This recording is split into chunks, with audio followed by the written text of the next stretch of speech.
I may have no voice, but that doesn't stop this video train. Since the sudden opening of pre-orders on the Retro Prism component cables through Caslemania Games, there have been a number of questions floating around out there about them. Having been testing a near final production sample of the cables for the last couple of months, I am hoping to answer a number of those questions here today. Let's start with the physical build of the cables. The Retro Prism cables are 6 feet long and are fully insulated. The digital connection port is practically identical to the HDMI Prism and fits securely into the digital connection slot. Yes, you will need a Model 001 GameCube to take advantage of these cables, just as with other GC video adapters. For owners of the 101 model GameCubes, there are mods available to convert them over to a digital port if desired. These cables do output both video and audio through the digital ports, so there won't be any need for a second set of Nintendo's composite cables like with the official GameCube Component Cables. Each of the RCA connections breaks out from the main cable at roughly 9 inches, giving them plenty of room to be maneuvered and connected to your TV, component switcher, or scaler. They share a similar design aesthetic to the awesome HD Retrovision cables, so they should look more uniform in setups that rely heavily on them. I haven't experienced any death grips on any of the jacks, making it easy to move them between different devices. Unfortunately for you B and C fans out there, you will need to get a converter for them.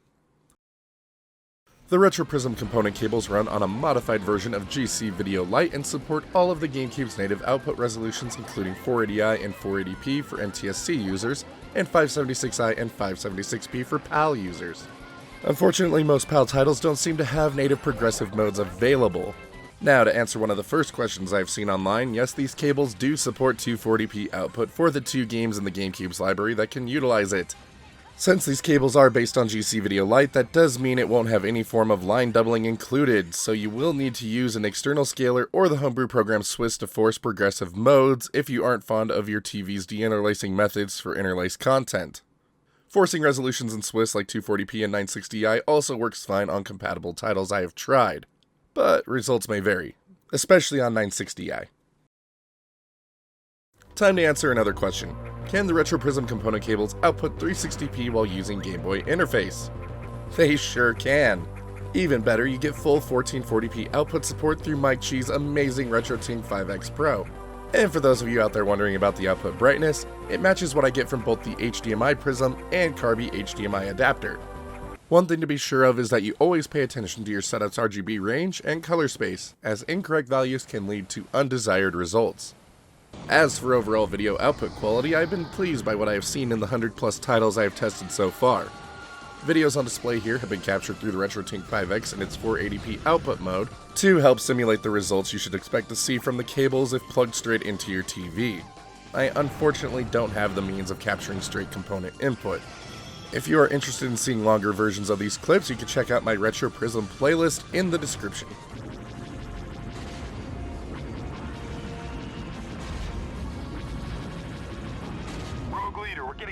Out here. What should we do?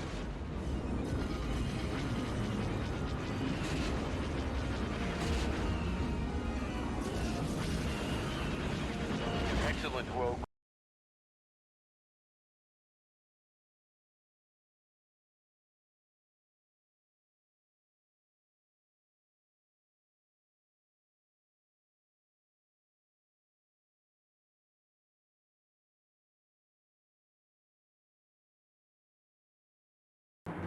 Wieder 6 Stunden zurück, Opa. Los, lad schon ab.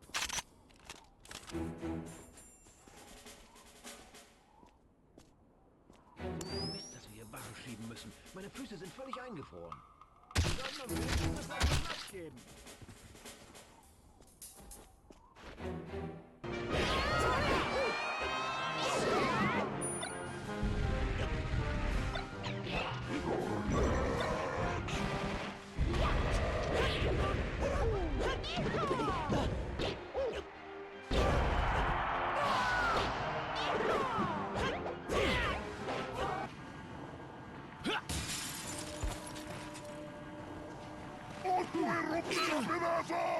¡Detrás de ti, imbécil!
Okay, now to let the 5X shine with 1440p versions.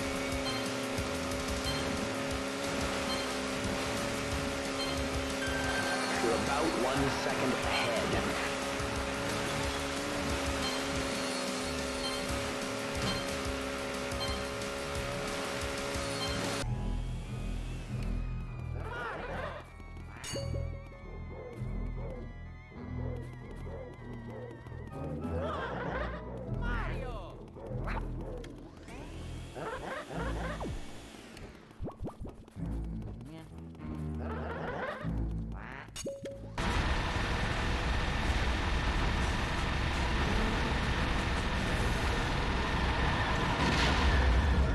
Awaiting your orders.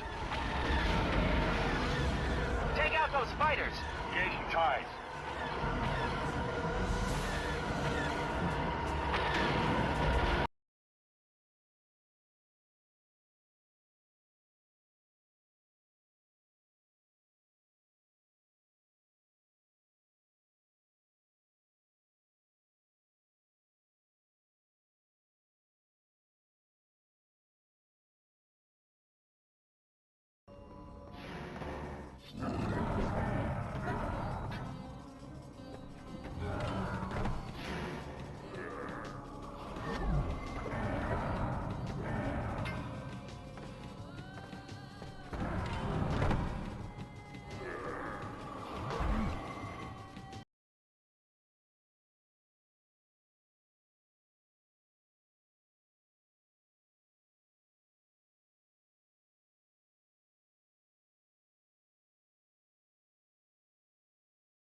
I have to say I'm also quite fond of how everything looks on my HD CRT.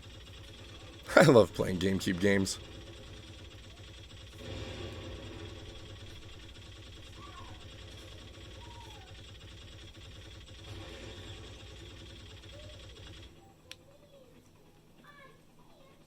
Again, the Retro Prism component cables do include audio output through the digital port, allowing for one less cable in your setup. Mono, stereo, and Pro Logic 2 output all work as intended and sound fantastic to my ear. I have yet to find a title in testing that hasn't sounded as intended, unlike my poor voice right now. The Retrobit Retro Prism component cables are currently available to pre-order through Caslemania Games, with more to be added in the coming weeks, for $59.99 with an expected ship time around spring 2022. Retrobit has plans for worldwide distribution, so for those of you overseas, keep an eye on your usual spots where you typically pick up Retrobit releases to help reduce shipping costs. As I hope you can see from my mostly brief demonstration here, the Retro Prism component cables are shaping up to be another fantastic input option for GameCube fans. For anyone just getting into the GameCube scene, GC video devices really are the only cost-effective way to get the best possible output from your console.